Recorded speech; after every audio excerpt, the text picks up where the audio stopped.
Pope Pius XII, the Silent Pope.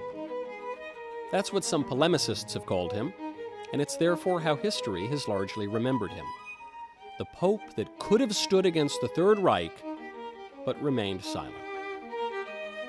The only problem with that story is that it isn't true. A journey into the secret Vatican archive, holding millions of documents related to Pope Pius's pontificate, has revealed never-before-seen primary accounts that upend the narrative we've been fed all these years. So who really was Pope Pius XII? Did he really remain silent in the face of Hitler? What does silence even mean? In recent years, many people of all political persuasions have bemoaned the fake news reported by activists online, on television, and in newspapers. If you think that's bad, just wait till you see what activists can do to history. What we discover is that history is not always as it may have seemed, and that in this world and beyond, there are some weapons more powerful than tanks, guns, and screaming speeches. Weapons, in fact, that live in silence.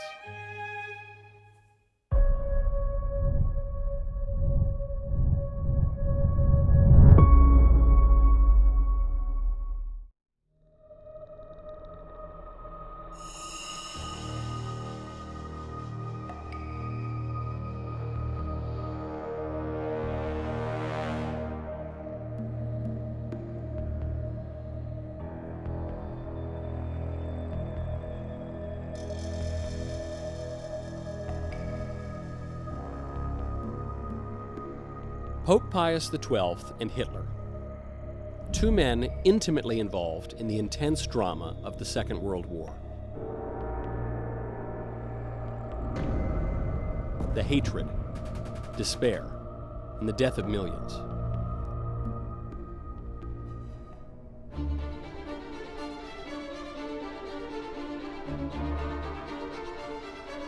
Two adversaries engaged in an underground struggle between good and evil. What do we really know about the relationship between the Pope and the Führer? From this first document, we learn what Hitler really thought of the Church. In a letter to Generalissimo Francisco Franco, the Catholic leader of Spain, Hitler explains that Pope Pius XII was his personal enemy. So why did the Pope not denounce him? Why has Pius been called the Pope of Silence? Could an official pronouncement against Hitler have changed history?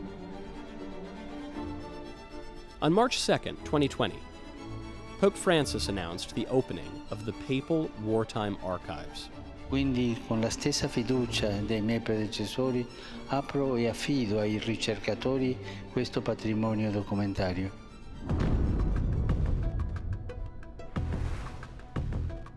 Within the archives of the Vatican lay millions of documents that tell the story of one of the most controversial pontificates in modern history.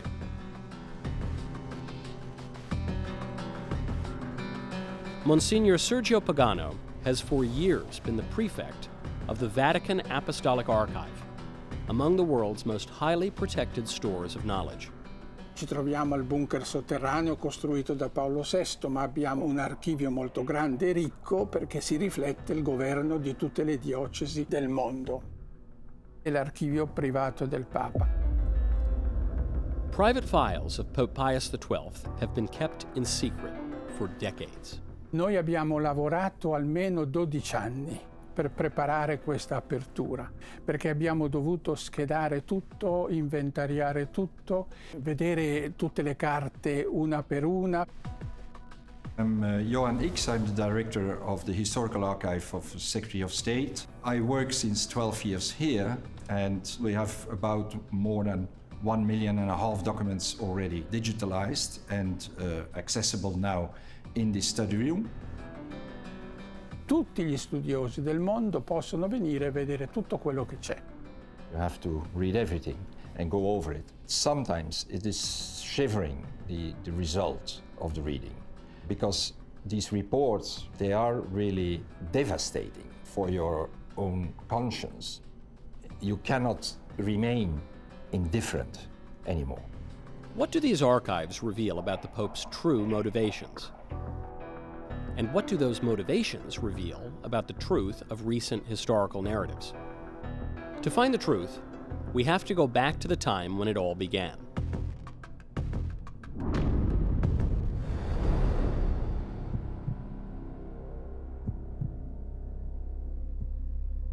Right now, I want you to go to hallow.com/Vatican Files. And this August, I want you to join me for the St. Michael's Lent Challenge on Hallow. This is a 40-day journey of prayer, fasting, and real spiritual growth by St. Francis of Assisi's devotion to St. Michael the Archangel. Now, I'm not only telling you to do this because the Archangel and I have the same name. I'm also telling you to do this because it's in partnership with my friends, the Norbertines, out there at St. Michael's Abbey, who are some of the greatest guys in the church. They're just really wonderful people, and they will help you, and Hallow will help you in your spiritual journey. St. Michael's Lent is an ancient tradition that calls us to virtue, sacrifice, and sanctity. You will tackle the 7 deadly sins head-on: pride, anger, lust, envy, sloth, gluttony, and greed, with insight from Fulton Sheen's Victory Over Vice, read by Chris Stefanik and Father Isaiah. You will hear honest, sometimes hilarious stories from people like comedian Shane Smith about battling vice in real life. Plus, you will journey with the real St. Francis, not the sanitized version with the little Disney, doves and bluebirds on his shoulders, but the real guy, the bold, radical saint who is completely in love with God. The challenge includes the Litany of St. Michael, Gospel reflections, and a powerful closing novena. As we approach Michaelmas on September 29th, set your calendar and wish me a happy Michaelmas. This is your chance to armor up spiritually. If you're tired of soft, secular approaches, ready to grow in grace through real spiritual discipline, join St. Michael's Lent. Begins August 13th on the Hallow app. Get 3 months free at hallow.com/Vatican Files.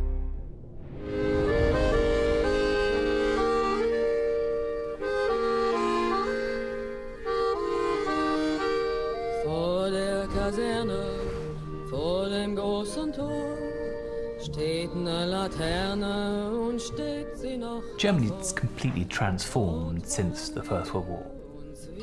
Berlin now is a city in ferment, politically, artistically. We've got a huge amount going on. My name is James Owen. I'm a historian, writing mainly about the 20th century, particularly focusing on the years around the Second World War. And it's got people from all over Europe coming to visit because, you've got these great parties hosted by millionaires, you've got lots of luxury cars driving around, and you've got all these freedoms. You've got social freedoms, sexual freedoms. It's a really kind of free city, if you like. Just imagine the figure of Marlene Dietrich in the El Dorado nightclub, that famous nightclub. The whole setting feels like The Great Gatsby by Fitzgerald. It's a really decadent, luxurious, fun place to be. My name is Guy Walters. I'm an author, historian, and journalist, and I'm based in Britain, and I've written a lot about the Nazi period. Quindi si respirava per certi aspetti un clima molto buono, ma i contrasti sociali erano atroci. C'era una larga parte della popolazione veramente disperata e una minoranza molto ricca che era indifferente. Barbara Frale is an historian, paleographer, and archivist at the Vatican Secret Archive. Now, no longer secret, known as the Vatican Apostolic Archive. Otto Dix depicts the dramatic split in German society in his paintings. Il venditore di fiammiferi è un povero mendicante, chiede l'elemosina ai passanti. I passanti sono ricchi, degli uomini vestiti con lusso, delle donne con la pelliccia, che non si curano minimamente della miseria e della disperazione di questo povero mutilato di guerra. E addirittura la cosa più triste e che fa veramente anche orrore è che un cane alza la zampa per orinare addosso al mutilato di guerra che non ha né braccia né gambe per poterlo scansare e difendersi. You've got huge contrast between people who have and people who haven't. There are enormous disparities there, and that's going to lead ultimately to problems. By the end of the decade, by the end of the 20s, there's going to be the Wall Street crash, the depression, hyperinflation, huge unemployment, and a storm brewing.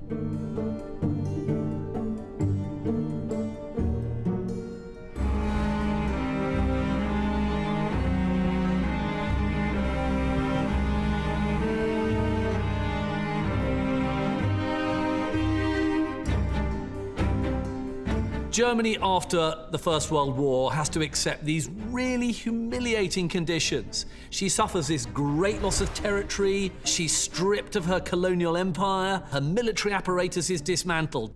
But even worse still, there's this huge war indemnity that brings Germany to her knees. She has to pay out 132 billion gold marks. And the economy starts to collapse. And as a result, the middle class goes bankrupt. And further down the social scale, you've got this huge mass of dispossessed people, and they've got no real hope of social redemption.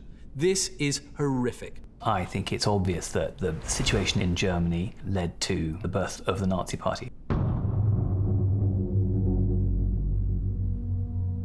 Il popolo tedesco era affamato. È stata la fame che ha ridotto il popolo tedesco verso Hitler.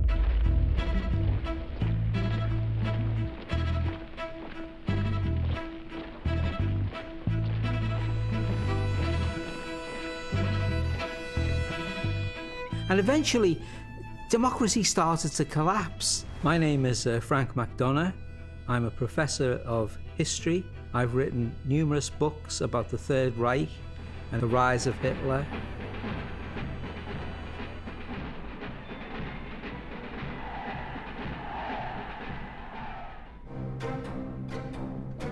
Some people think that Hitler came to power because of the economic depression, the Wall Street crash. But it's not true. Because if it was the economic depression that brought Hitler to power, then all the people who voted for him would have been the unemployed. But they weren't. The unemployed voted for the Communist Party.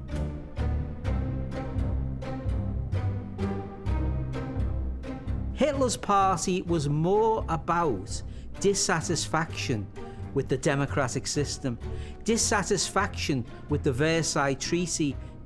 The majority of Hitler's supporters are, first of all, solid members of the middle classes, the self-employed, small businessman, the artisan, and then later the civil servant, the doctor, the teacher. Unser deutsches Volk, unser Vaterland, die Bewegung, die beides einmal retten muss.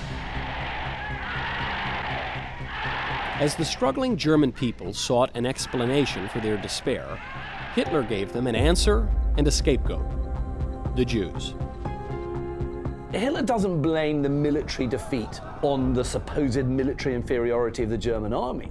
No, what he and others say is that there's been this really defeatist and anti-national climate in the kind of political economic class. And then, of course, this accusation, above all, is directed at the Jews because they were seen as this kind of foreign body, this kind of parasite in the German nation. My name is Gary Krupp. My wife Meredith and I are the founders of Pave the Way Foundation. Anti-Semitism has always existed, always, from biblical times. Building on that is really not that difficult. It's arousing a hatred within people, and it's using different mechanisms to do that. You know, when you're looking for a reason, often you're looking for a scapegoat, you're looking for a target, you're looking for somebody to blame. They stabbed Germany in the back, according to him. They were responsible for the economic depression. They were the people who ran all the stock markets. When people thought of the elites, thought of the people who were doing well, they tended to think that many of them were Jewish. Ora, questo fatto era chiaramente usufruibile, era sfruttabile per fare demagogia. If you look at the actual population of Jews in Germany in 1933, it's 525,000. It's 0.4% of the entire German population. It's not actually a numerical problem for Germany, and the Jews aren't the ones who are causing all the problems in finance or banking or the world economy. That's another myth as well. So Hitler was kind of great at selling these kind of myths. You know, if we get rid of the Jews, then, you know, everything will be solved. Determined to drive all Jews from their professions and their business, stormtroopers and the dreaded secret police have pursued and hounded every Jewish shopkeeper.